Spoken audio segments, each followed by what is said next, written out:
মাটি বাঁচান, কৃষি বাঁচান, দেশ বাঁচান এই প্রতিপাদ্যকে সামনে রেখে রাজধানীর ফার্মগেট কৃষিবিদ ইনস্টিটিউটে আজ রোববার অনুষ্ঠিত হল sustainable agriculture and farmers award ceremony 2025। আয়োজক প্রতিষ্ঠান লুমিনাস গ্রুপের এই উদ্যোগকে দেশের কৃষি ও কৃষকদের প্রতি একটি সময় উপযোগী সম্মান ও স্বীকৃতি হিসেবে দেখা হচ্ছে। অনুষ্ঠানে উপস্থিত ছিলেন লুমিনাস গ্রুপের ব্যবস্থাপনা পরিচালক MD Mohammad Rakib Hossain, vice chairman Mohammad Shamim Ahmed, admin director Mohammad Anwar Hossain, CEO Haji Mohammad Alauddin Bhuiyan এবং কৃষি গবেষক বৃষ্টি আক্তার। এছাড়া আরও উপস্থিত ছিলেন জাতীয় দৈনিক সরেজমিন বার্তার সম্পাদক ও প্রকাশক জনাব মোহাম্মদ বিলাল হোসেন ভূঁইয়া। লুমিনাস গ্রুপের ব্যাপারে কথা বলতে গিয়ে তিনি বলেন, আমি বিশ্বাস করি বাংলাদেশে একটি সেরা কোম্পানিতে লুমিনাস গ্রুপ প্রতিষ্ঠিত হবে,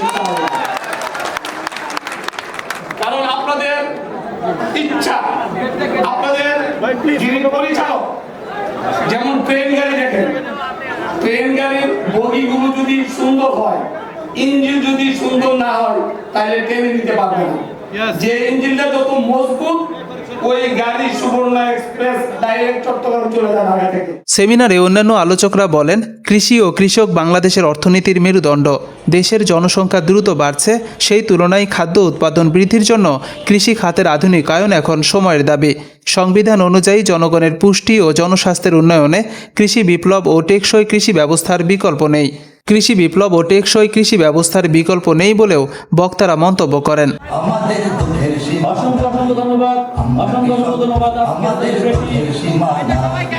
অনুষ্ঠানে লুমিনাস গ্রুপ তাদের নতুন কৃষি পণ্য বাজারে উন্মোচন করে এবং বিদ্যমান পণ্যের গুণগত মান ও কার্যকারিতা তুলে ধরে।